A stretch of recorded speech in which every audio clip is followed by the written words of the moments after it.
Tonight, I'm live in Kiev as Russia rehearses for war, and Ukraine's president tells me Vladimir Putin wants to trick Donald Trump.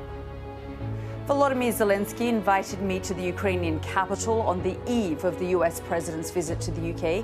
This is how he thinks the West should handle the Russian leader. Force should be used. He understands force. That's his language. That's the language he understands.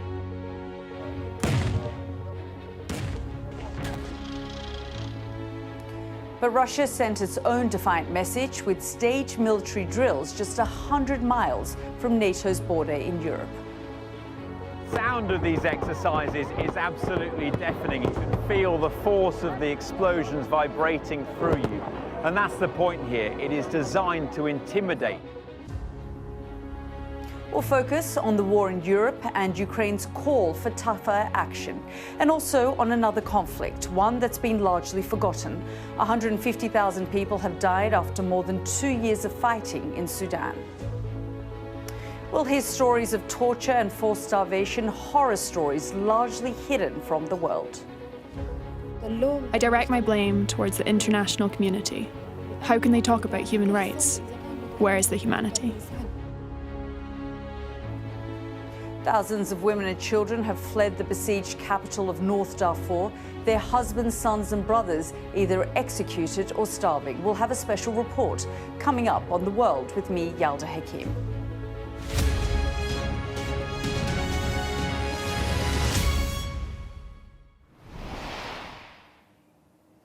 Good evening. I'm Yalda Hakim, live in Kiev. This country's president knows how to do diplomacy in the middle of a war. So when Volodymyr Zelensky's team got in touch this weekend and invited us to the Ukrainian capital, it was clear he had something very specific to say. He wanted these words to coincide with the start of Donald Trump's state visit to the UK. He probably wants them to act as counterpoint to Russian military drills being held on his doorstep. I spent more than an hour with him today at the secure presidential compound, very close to a government building damaged by Russian missiles last weekend. Mr. Zelensky was animated, frustrated even. The most visible frustrated that I've seen him since that spat in the Oval Office. And that's because he believes that by talking to Vladimir Putin, by holding summits in Alaska and shaking his hand on the red carpet, Donald Trump has invited him back onto the world stage. He believes the West needs to be tougher. If he had his way, there would be no more language of diplomacy. He wants more the language of force, harsher sanctions, more military equipment. He says all of that is needed right now. We'll get reaction to his words from London and from Minsk in a moment. But first, just have a listen to our conversation. Do you believe that meeting in Alaska was a mistake? I think it gave a lot to Putin, and I believe if it was a trilateral meeting, we would have some result, because Putin wanted to meet the President of the United States, Trump. He wanted to escape from political isolation, and I believe he should have paid more. He should have received a setback in this war and stop. But instead, he received de-isolation. He got photos with President Trump. He received a public dialogue. And I think this opens the doors for Putin into some other summits and formats, because that's how it is, and we see that, we're observing this, and I don't think he paid anything for it. But he should pay, firstly, because he started the war, and secondly, because trying, yes, to way out, finding a way out from isolation. Therefore, it's very important not to give Putin this space, because otherwise he won't feel compelled that he has to stop the war. Because why? I mean, if he's fighting, if he's waging the war and everyone is trying to stop him by arguing, by asking him, but instead force should be used. He understands force. That's his language. That's the language he understands. He doesn't speak many languages, but that's the language of force he understands, just like Russian, you know, his mother tongue. And we ask very much our countries, European and US countries, to do that, to show that. Yes, they take steps, such as sanctions, for example, but more needs to be done, quicker. Do you think that Vladimir Putin is trying to manipulate and trick Donald Trump? He definitely wants to trick the US. He's doing everything he can to avoid sanctions, to prevent US and Trump from putting sanctions on him. And if you keep postponing applying sanctions any further, then the Russians will be better prepared. And you can watch more of that exclusive interview from tomorrow morning. We'll have the hour-long version on YouTube as well. But in a moment, we'll speak to Sky's Moscow correspondent, Ivor Bennett. First, let's go to our international affairs editor, Dominic Waghorn. Dom, it was really quite interesting. This is the first time that I've seen Volodymyr Zelenskyy visibly frustrated in the last few months. You know, in the last 3.5 years, he's often expressed anger or frustration at how slow the West has been in getting him his supplies. But after that spat at the Oval Office, he was very careful with his language. I feel like he's dropped his guard again, and he's being quite critical of the United States and Europe, all the while saying he's thankful, but he's telling his allies, you still need to do more. I agree. I think it's his tone and his language. And I think also bear in mind who he's talking to. You know, you're from a European news channel, and I think he is venting that frustration and sending it Europe's way, in a sense almost giving up that Donald Trump is going to do anything more to help his country. I mean, the language was interesting. The tone, you know, was, he said, frustrated. It was urgent. He said more needs to be done and quicker. And that's because the war is going Russia's way at the moment. And he knows that. The Russians are getting their act together, particularly with drones, and they are taking more land, still at a sort of incremental pace, but they are taking more land, and the Ukrainians are unable to stop that. But it was forthright language. And the fact that he was critical of the Alaska summit, I mean, he didn't say it was a mistake when you asked him about that, but he came pretty close to saying that. And it was implicit criticism, I think, of Donald Trump. And I think that gives a sense of how frustrated he is, but also I think he is playing to European ears here, and he knows the Europeans could do more. And the more that they see Ukraine's leader giving up any hope that Washington will do more, the more they will be persuaded. He hopes to fill that gap and do more to stop buying Russian hydrocarbons. Still over 20 billion euros worth of Russian energy being bought by European nations. He wants that to stop, as does Donald Trump, who posted to that effect in recent days. But also he wants to get more help from the Europeans and more military backing. And he's sounding urgent and I think saying to the Europeans, it's getting worse and I'm frustrated about it and you need to do more to help. Dom, we'll speak to you again in a moment. Thank you so much for your analysis. Let's go straight to Sky's Ivor Bennett, who joins us live from Minsk. And Ivor, all the while we're seeing these military drills in Belarus, between Russia and Belarus. Interestingly, it's called Zapad 2025, which means West. Yeah, that's right, Yalda. And I think the timing of this interview to coincide with those drills was deliberate. I think Volodymyr Zelenskyy is hoping those drills will help make his case about Moscow, about Vladimir Putin. In terms of how Moscow will react to his comments, though, I think, first of all, Vladimir Putin will enjoy how upset and frustrated Zelenskyy is about that Alaska summit. I think that was part of the point in holding it for Putin, to rile Zelenskyy. We know how much Zelenskyy wanted a meeting with Putin and Trump. That was a case of him showing Zelenskyy what he couldn't have. And when we hear for the first time tomorrow from the Kremlin regarding this interview, I think they'll push back pretty strongly on that claim of his that Putin is trying to trick Donald Trump. They will say, as they always do, that actually it's the other way round, that they are the only ones who really want peace. But as we know, it is still only peace on Russia's terms. Vladimir Putin says yes to a meeting with Zelensky, but only if it's in Moscow. He says yes to security guarantees for Ukraine, but only if they don't involve NATO troops. And he says yes to a ceasefire, but only after a full settlement that gives him what he wants. And I think Zelensky is hoping Moscow's current military manoeuvres will help make his case that it isn't serious about peace. So Russia and Belarus have been holding joint military drills on NATO's doorstep, raising concerns in the West.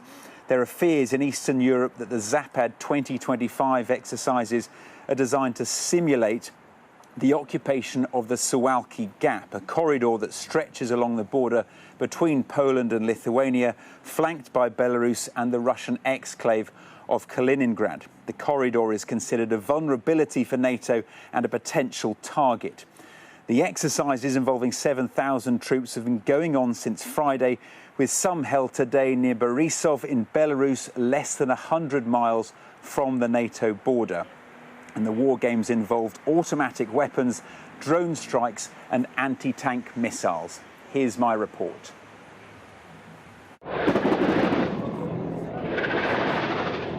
It is a show of strength at a time of tension. Troops and tanks, artillery and ammunition, even airstrikes 150 kilometers from NATO's eastern border. Russia and Belarus say they were practicing how to respond to an attack by a NATO member. But this felt like it was part training, part theatre, a performance for an audience watching at home and abroad. The sound of these exercises is absolutely deafening. You can feel the force of the explosions vibrating through you.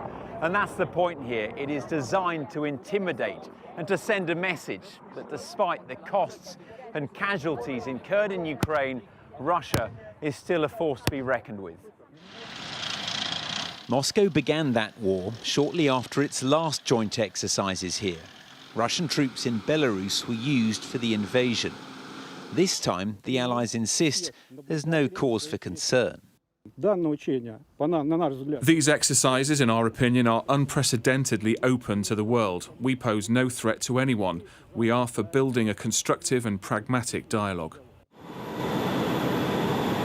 But NATO members nearby are nervous because of images like this.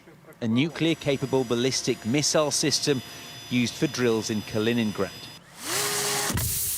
And all this comes after the recent Russian drone incursions into NATO airspace. Back in Belarus, drones were on display, including one called Peacemaker, but it's peace that comes with a payload. And among those observing the drones and the drills, officials from the United States. What do you think of the exercises? Is Poland right to be concerned about them? Is NATO worried? These are happening only 150 kilometers from NATO's eastern flank. Like I said, I have no comment. Can you just give us your thoughts about what you witnessed? Like I said, I have no comment.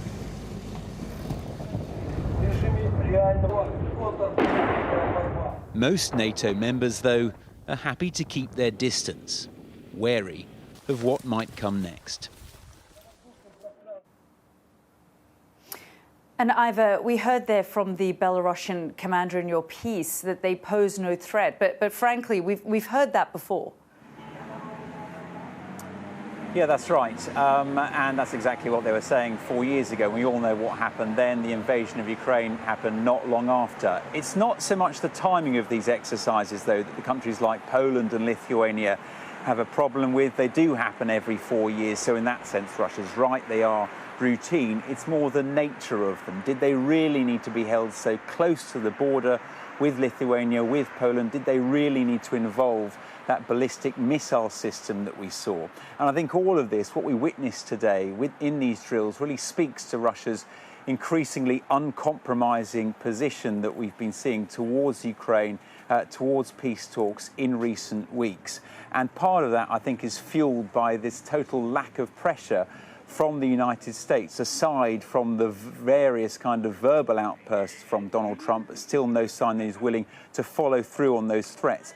What was really extraordinary here today, Yalda, was the presence of those officials from the United States. A further sign, I think, that Washington is trying to build bridges with Moscow and Minsk, despite the lack of progress towards peace. And I think the really interesting question here is, how is Donald Trump going to react to this interview you've done with Volodymyr Zelensky? Will he perceive Zelensky's comments as criticism of his approach towards peace talks and towards Vladimir Putin? We know he doesn't take criticism kindly, especially from Zelensky, and I think that is exactly what Moscow will seek to lean into tomorrow.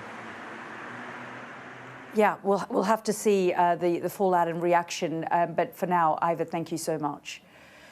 Well, as Russia continued its war games back in the UK, Defence Secretary John Healey has confirmed RAF Typhoons will fly air defence missions over Poland. He says the move is targeted at defending NATO's eastern flank after Russian drone incursions into both Poland and Romania. Just have a listen. They'll be part of a NATO air mission alongside the Germans, the Danes, the French, and it reinforces NATO's eastern flank in the face of Putin's actions. And the message to Moscow is clear. Putin tested NATO, NATO responded with unity, and the UK will play our full part. When we are threatened, we respond together. That was Defence Secretary John Healey there. Let's go back to our International Affairs Editor, Dominic Waghorn. And Dom, we are expecting that much anticipated second state visit from Donald Trump. He arrives in the UK tomorrow. It'll be interesting, A, how he reacts to this interview with Volodymyr Zelensky, but B, whether he can square things off in terms of sanctions and whether, you know, he can convince his European partners to stop buying Russian oil and gas, and whether that then compels him to impose those tougher sanctions on Russia. It will be interesting to see how he responds to your interview, Yalda. I think, as I was saying there, he doesn't like criticism, and if he sees this interview and he doesn't like Zelensky's tone, in the past he has used every excuse to criticise Zelensky. I think one suspects he's going to be more sort of dazzled and tantalised by what he's flying into, because, you know, he's someone who loves to be at the centre of attention. He's an Anglophile. He will love the pageantry, the pomp and circumstance. But behind all that, there is going to be, you know, fundamental differences between Britain and America, not least over Ukraine. And I think the next few days are going to be a kind of exercise in papering over these widening cracks on any number of issues, Gaza, Ukraine, civil rights, deportations, how Donald Trump is rewriting the international trade rule book, and trying to paper over those cracks with as much red carpet, gold brocade and pomp and circumstances as the British government and royalty can throw at it. But, you know, fundamentally, there are these differences. And the British approach and European allies has always been, or most recently been since Trump's appointment, to be sort of uber pragmatic, to try and play to his transactional nature. Most recently coming up with this idea of, if America's not going to supply weapons to Ukraine, then Europeans will buy those weapons, you know, saying to the Americans they make the best weapons in the world and that they're going to pay for them. And in that sense, they are keeping America on board, because they are assuming that Donald Trump's sympathies will keep going back to their default position, which is to sympathise with Vladimir Putin. But as long as that supply line of weapons continues, and occasionally it's broken, and as long as, crucially, American military intelligence remains in play helping Ukraine, then it remains in the game in a military sense, and it can't be beaten by Russia. It buys time for Ukraine, but you know, fundamental to that is the assumption that Europe will eventually get its act together and fill that vacuum that they assume America is leaving. America is heading out of that space, and the Europeans will have to fill it. And to do so, they need to come up with the political will to do so. They have the economic might, but they need to put their money and their resources where their mouths are. And, you know, I think the fact that Zelensky is saying that sanctions aren't enough, more needs to be done and quicker in his interview with you, shows how frustrated they are. They don't feel that the wake-up alarm from the drones in Poland and over the weekend Romania, and the alarm that these exercises in Belarus and Russia are going to certainly be causing, they don't think they're enough yet to galvanise Europe into action, and they want more. And I think the message from this interview with you tonight was very much Europe has to do more. There's just too much at stake not to. Dom, thank you so much for all of your analysis there. And you can watch my full interview with the Ukrainian President Volodymyr Zelenskyy all day tomorrow here on Sky News. You're watching The World with me, Yalda Hakim. Still to come on the programme, a special report from North Darfur in Sudan. We'll hear from women and children who escaped the besieged city of Al-Fashir. Plus, the countdown is on for Donald Trump's state visit to the UK. We take a look at the huge security operations already underway.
App gives you the very best of Sky News wherever you are. Breaking news, videos, analysis, up at 6%. Podcasts, watching us live. Joins us live. All in one place, and all at just the touch of a screen. The Sky News app. Get the full story first.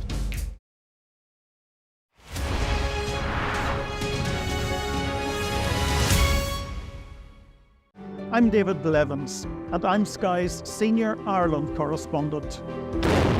I've spent 30 years reporting the journey from conflict to peace. The end of the political stalemate, the start of a new chapter for Northern Ireland. Catholics and Protestants now facing the same threat. If we both contract COVID-19, religion's nothing. Sky News, the full story first.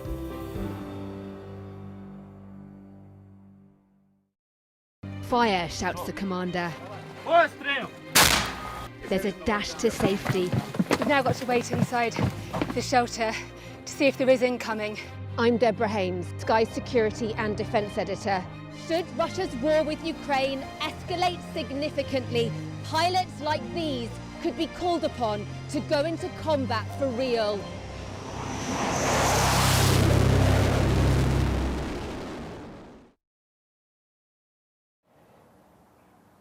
Welcome back. I'm live here from the Ukrainian capital, Kiev, and let's move away from the situation in Ukraine for a moment and go to Sudan now. And the 16-month siege on one of the country's oldest cities. Those who escape bring stories of torture, rape, and forced starvation.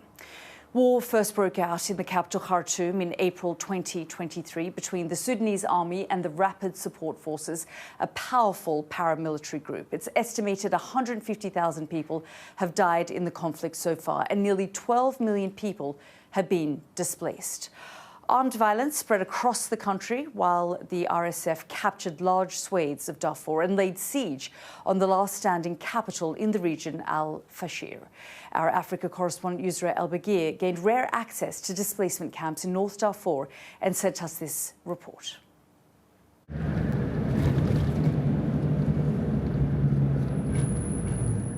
It's a drive towards desolation. The despair and suffering that has pushed millions to leave everything behind. Their camps line the edges of North Darfur, in the war-torn region of Western Sudan. We've just crossed into North Darfur, a place that's been virtually impenetrable to journalists over the last 2 years of war in Sudan. It's been ravaged by famine, ruthless armed conflict, and has been largely neglected by the world. Makeshift displacement shelters are clustered across the state. Inside, thousands are waiting for news from Al-Fashir, the besieged regional capital they risked their lives to escape. We gave them money, but the rapid support forces took some women away who couldn't pay into a room. We don't know if they were beaten or raped. They threatened us and we got money out. We couldn't sleep from the sounds of the men being whipped and robbed nearby. All my brothers are trapped there. There is no one to take care of me.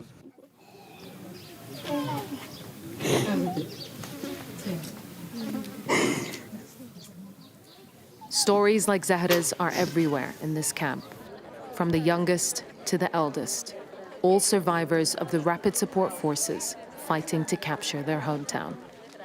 These camps are full of horror stories that have been hidden from the world. Thousands of people who fled Al-Fashir and lost loved ones to brutal violence and famine. Some arrived days ago and some have been here for months. All of them have told us that they're hoping the siege will be lifted and that they can return home. Even if the RSF ends their siege on Al-Fashir, nothing can erase the damage. Naldifa was heavily pregnant when she escaped the city's violence, and her newborn baby was blinded by conditions on the road. Hawa says she watched her 2 daughters get raped by the RSF in front of her and hasn't seen them since they fled in shame. Story after story of absolute brutality. Weighing on the volunteers tasked with keeping faith alive. I'm living in a state of emotional torture and have depression from the number of cases I have to deal with, to the point where I had a mental breakdown. Do you feel neglect from the international community? I direct my blame towards the international community. How can they talk about human rights? Where is the humanity? The neglect is stark in this barren hospital yard, where doctors say there's been little outside support. The last functioning hospital in North Darfur cannot afford to offer subsidized treatment to the civilians fleeing areas of extreme violence. We need this support, yes. Either medication, either you can give money to the victims or to the ill patient, but anyhow, we need support. The maternity ward is full of empty beds, with few staff to clean them. In one of the beds, we find new mother Amani, who escaped Al-Fashir heavily pregnant and has just had a C-section delivery. Her brothers are still trapped there and don't know their new nephew has been born. The fight is ongoing for control of Al-Fashir and ultimately the fate of Darfur.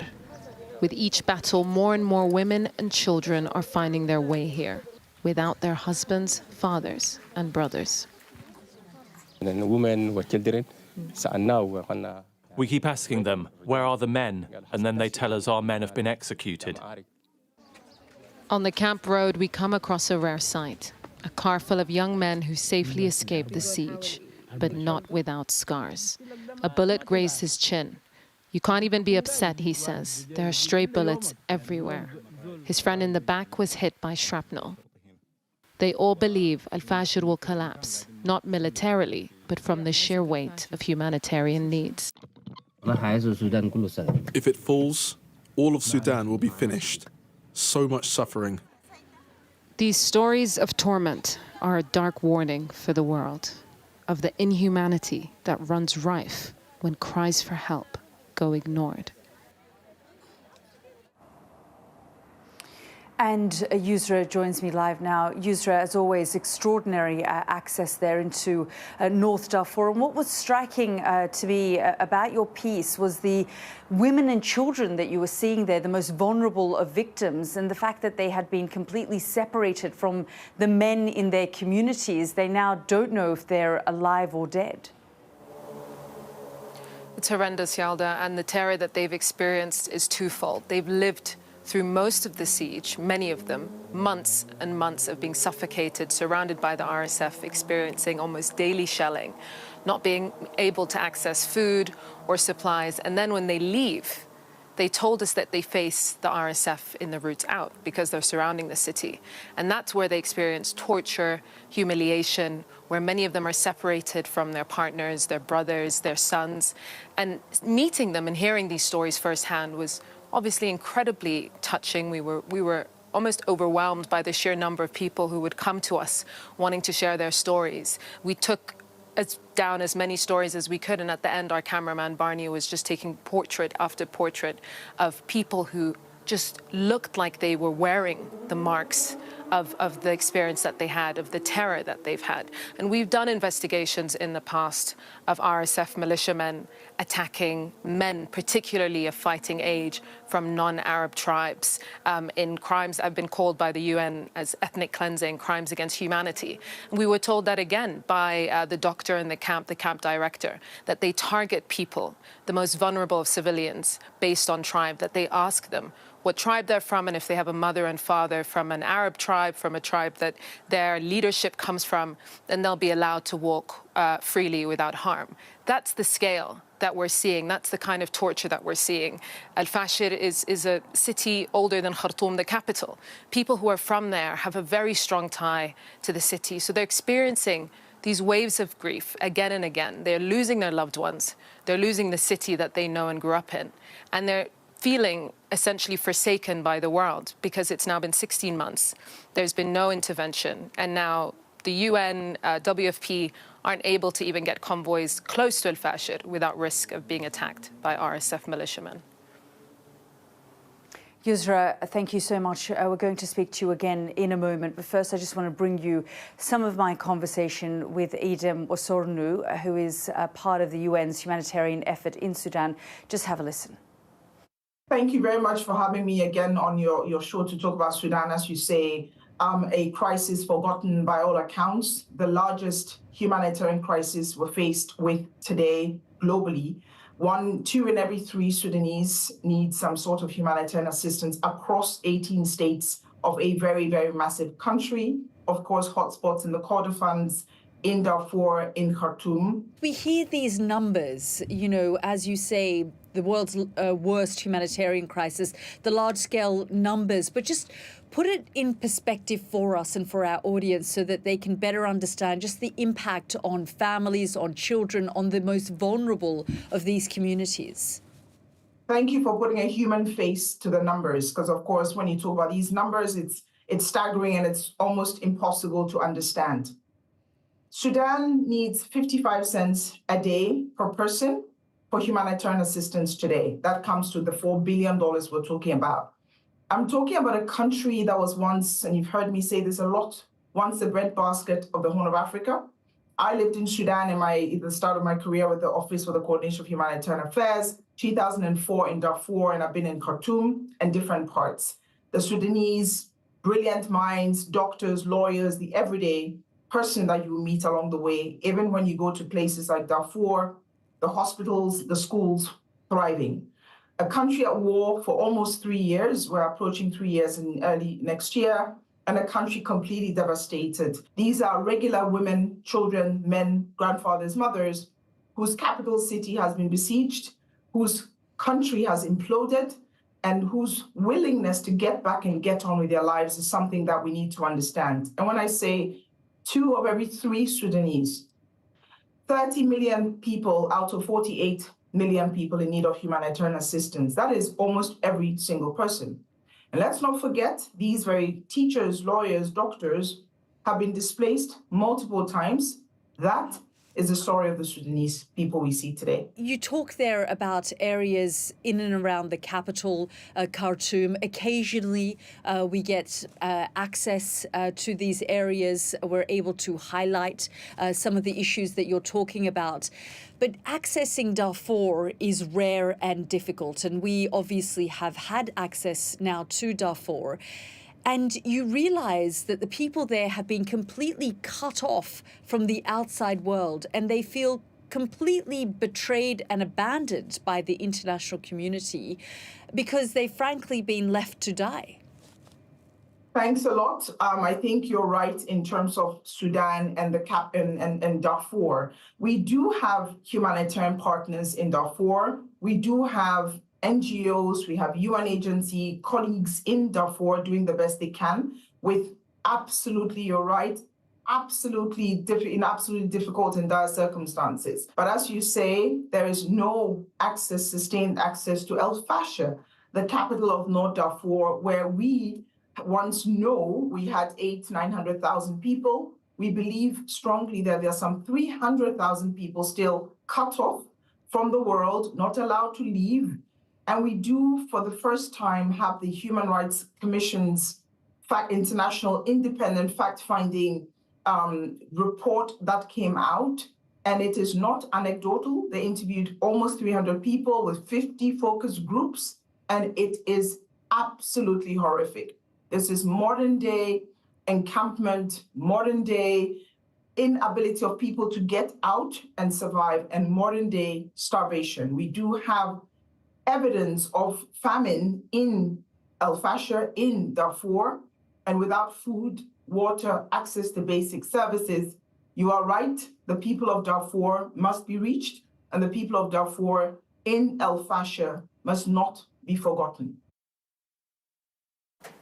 That was Idem Wasornu from the United Nations speaking to me there. And let's go back to Yusra. And just to pick up on that theme that I was discussing with Idem there, the idea that they have been completely cut off from the international community. And we heard that anger in your piece there, Yusra, about the fact that no one frankly cared. And just getting into Al Fasher has been incredibly difficult and has taken months, if not years, in the making. I mean, Yalda, Al Fasher is impenetrable. We couldn't even go near it. Aid convoys now don't even try and get food to Al Fasher. And Al Fasher has areas where famine has been declared. Abu Shok camp, which has around 190,000 people, is in Al Fasher locality, and famine was declared there end of last year. Famine was projected in Al Fasher from end of last year, December 2024, but because teams can't access the city, they can't actually make a clear assessment. So all we can imagine is that things have been progressively getting worse since the army reclaimed the capital, Khartoum. Once that happened, the RSF pivoted their resources, moved in to Al Fasher, tightened their siege, attacked Zamzam camp, which is a famine-hit camp near Al Fasher, and really just choked the city. So the last few months of the siege, of a 16-month siege, have been the worst. And as we're even speaking now, people are experiencing shelling in Al Fasher. Supplies are absolutely depleted. Animal feed, which was keeping people alive, is now an extremely expensive resource. Food that is used to feed cattle and sheep, people are now scrambling to get to survive. The scale of this catastrophe is unfathomable. Even speaking to people and trying to glean from them what's going on, it felt like we were only just scratching the surface, that actually it's just been getting progressively worse. Volunteers have all asked us, every volunteer we spoke to, and these are members of emergency response rooms that rely on mutual aid and funding from the diaspora, have said to us, where's the international community? They are the neutral entity that can navigate the belligerents. They're the ones who can bring in aid. We were even asked about airdrops because people in Al-Fashir and surrounding areas across the state can see that airdrops are happening in Gaza, in South Sudan. They're not cut off from the world, though they are not being helped. And they're just wondering why. What have we done to deserve this? Why have we been forsaken? And I think that's what's so upsetting, is to see the suffering and to see people know and have to accept that they aren't going to be saved, that there isn't anyone coming to help them, and that they're just being left to their fate. Yusra, thank you, as always, for all of your reporting and for highlighting the situation there in Al-Fashir. This is The World with me, Yalda Hakim. Next up on the programme, the countdown is on for the US President's state visit to the UK. We take a look at the special relationship between Starmmer and Trump.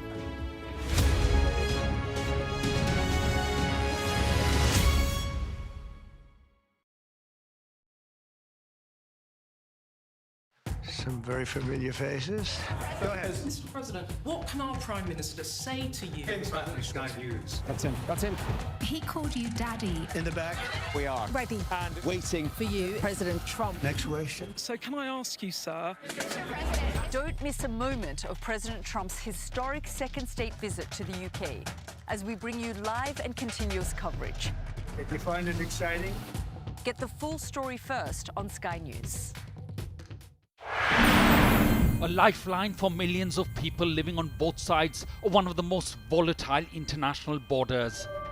It's dams like these that have become inflection points between the two nuclear-armed neighbors, which could potentially lead to water wars in the future. A terror attack has shattered the peace and tranquility of Kashmir. At least 26 people have been killed and as many injured when militants fired upon them. I'm Neville Lazarus, and I'm Sky's reporter based in Delhi. The old and young, all weary after being trapped for days as the worst floods have hit Kerala in a century. 3 days we are on a rooftop. They have no food, nothing. The roads have been inundated. The only way out is to get people by boat. There have been reported deaths and many injuries, several critical. Many families will grapple with the unimaginable loss of one of the worst disasters in India's aviation history. The spiraling violence between two nuclear-armed neighbors that harbor decades of hostility just seems to be getting worse by the day. Garbage dumps like this not only threaten the lives of millions of people, but also pose a deadly consequence on the environment and climate. It is a source of death, decay, disease, and pollution for hundreds of thousands of people living in its shadows. There is so much disease because of this garbage. Sometimes it's so difficult to just breathe. Companies like these are helping India in its trajectory to be a serious player in space exploration. Over the next 45 days, an estimated 400 million Hindu pilgrims are expected to converge here in Prayagraj on the banks of the holy river Ganga and Yamuna. It's a real kaleidoscope of people from all walks of life. Our app gives you the very best of Sky News wherever you are. Breaking news, videos, analysis up at 6%. Podcasts, watching us live. Joins us live. All in one place. And all at just the touch of a screen. The Sky News app. Get the full story first.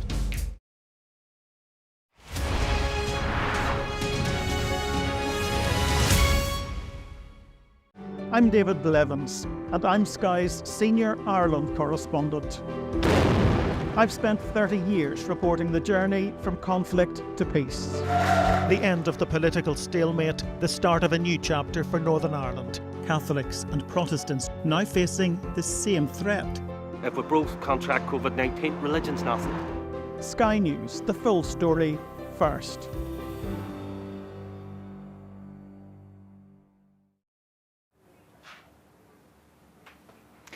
Welcome back to the programme. I'm Yalda Hakim and I'm currently live here in the Ukrainian capital, Kiev. But we're going to shift our focus to the United States, where Donald Trump is going to be making a state visit to the UK shortly. But we have some breaking news that has come in. Donald Trump has put out a statement on Truth Social saying the US military have carried out another strike on a Venezuelan drug cartel vessel that had been on its way to the US. The president said 3 men were killed. So that was a statement on Truth Social that the US president has put out, saying the US military have carried out another strike. And you'll remember that about 2 weeks ago, the US military had launched a strike. And now he's saying there's another strike that was carried out on a Venezuelan drug cartel vessel that had been on its way to the US. The president said 3 men were killed. You're just looking at some of those images following the Truth Social post that Donald Trump has put out, saying the US has struck a Venezuelan drug cartel vessel. Let's bring in our US correspondent, David Blevins. And David, we saw this statement come out of Donald Trump's Truth Social post. Just give us some more information.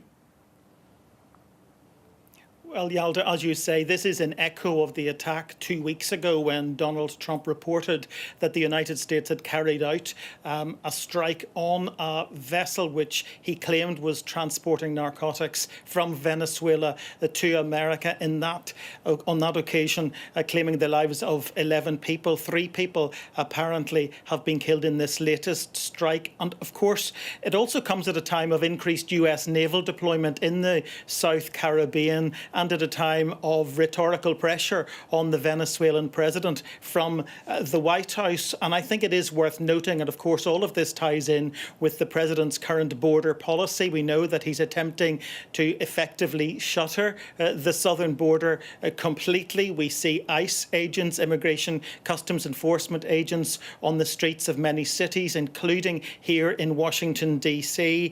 And now we're seeing this sort of military action on the high seas. And of course, that raises lots of questions about potential presidential overreach, about potential breaches of international law. The use of lethal force on the seas is restricted to cases when there is an implied threat and there is no suggestion of any imminent threat to the United States before these strikes were carried out. But Donald Trump is pushing back against all of that by pointing out that he is trying to prevent the movement of drugs like cocaine and fentanyl from Latin American countries into the United States, and also by labelling terrorist organizations like Trendy Aragua from Venezuela as narco-terrorists. That's the term he's using. So he is attempting to counter those criticisms. David, thank you so much for that update. Now, as I've been saying, there's less than 24 hours to go until Donald Trump touches down in the UK for his state visit. And as you'd expect, security preparations are well underway. Police officers say they're prepared for every eventuality. Sky's Ashna Haranag reports on the huge security operation in Windsor.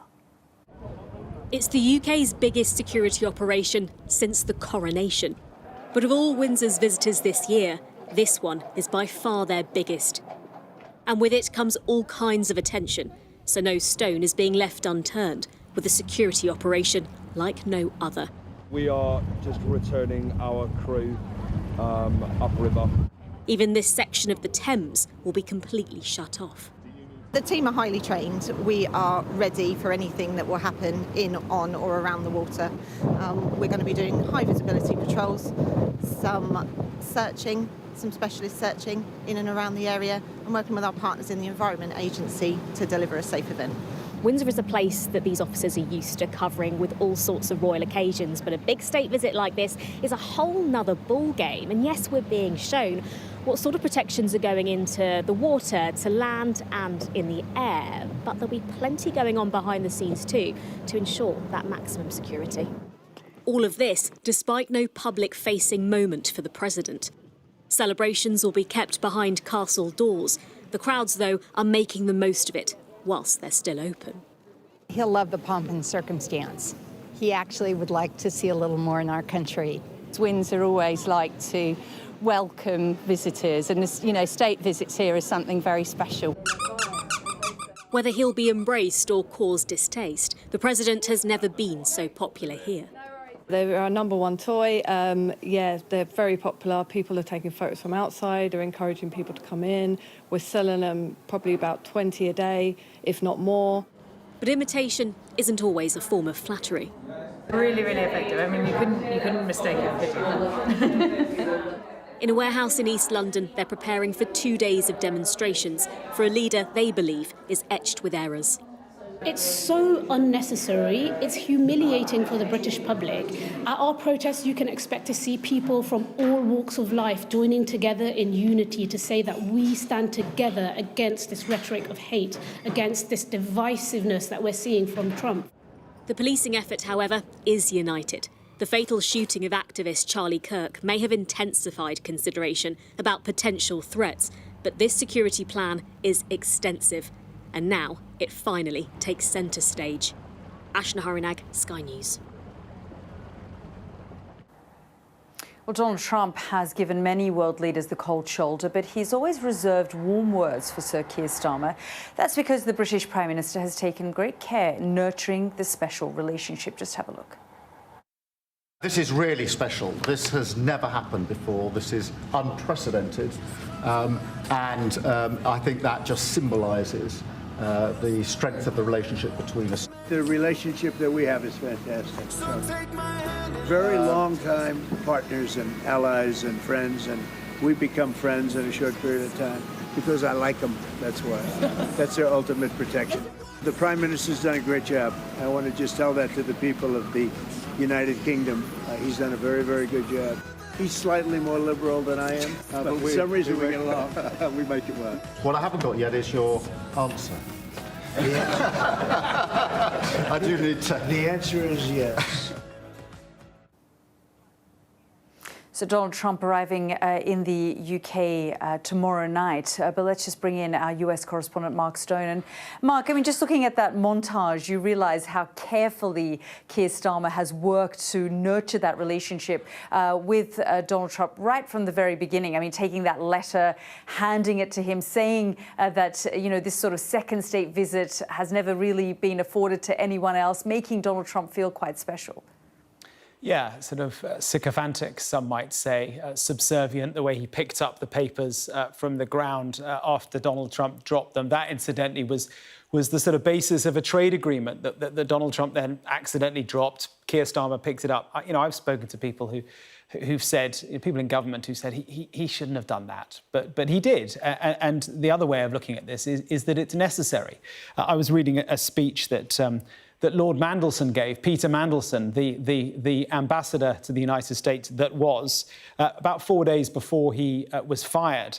He obviously had no idea late last weekend before last, that he was going to be fired. He gave a speech in Ditchley in the UK, which was kind of, he thought, was going to be the setup for this extraordinary summit, or the state visit, I should say. And he said in one point in the speech, he said, like it or not, our US partnership has become indispensable to the functioning of our nation. And I think that goes to answer the question in Ashna's report there from the contributor who said, why do we need to do this? Well, the answer from the British government why we need to do this, even though Britain does not at the moment politically in terms of Starmer align one bit with Trump's politics. The reason it needs to happen, the reason this state visit needs to happen, so says the British government, is because our relationship and our ties to America are so intertwined, and because Donald Trump is so unpredictable, you kind of have to keep it close, but it's uncomfortable because, as I say, Donald Trump's policies, his views do not align with the British government's views, and yet we are sort of affording him this extraordinary second state visit and all the king's horses, all the king's men, and all the rest of it. Not because Britain or the current British government admires Donald Trump, they do not, but because they realise that right now Britain needs America. Yeah, absolutely. And I'm hoping to get back from Ukraine in time to see you, because you'll be travelling to the UK for this visit from Washington. And of course, some of the big issues on the agenda will be foreign policy, will be the issues that the UK wants to discuss with the US president around Ukraine and security guarantees, as well as those potential sanctions that Ukraine desperately wants the US president to impose on Russia. Yes, and look, I think this is interesting because when the state visit was announced back in February, the assumption was back then that this was just a way to flatter Donald Trump. The letter out of the jacket from Keir Starmer, that it was a way of getting Trump on side. But since then, clearly, they've been trying to build up some sort of deliverables, things that they can announce. And on Thursday, there will be announcements on some sort of furthering the trading relationship, maybe trying to get those tariffs below 10%. I don't think that'll happen, but that's something.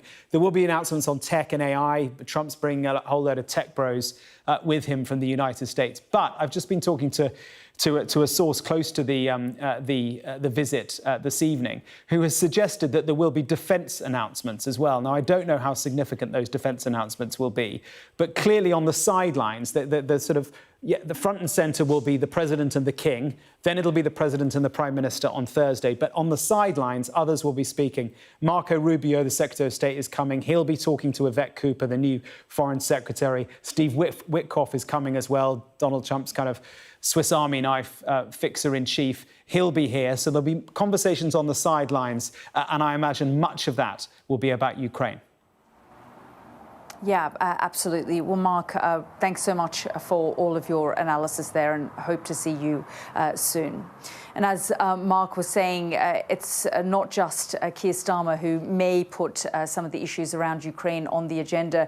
Speaking to Volodymyr Zelenskyy here, who summoned us here, asked us to come and speak to him so that the issues his country continues to face is also top of the agenda for that visit. I'll be back in the next few minutes for the news at 10 with my colleague Anna Botting. But for now, good night from Ukraine.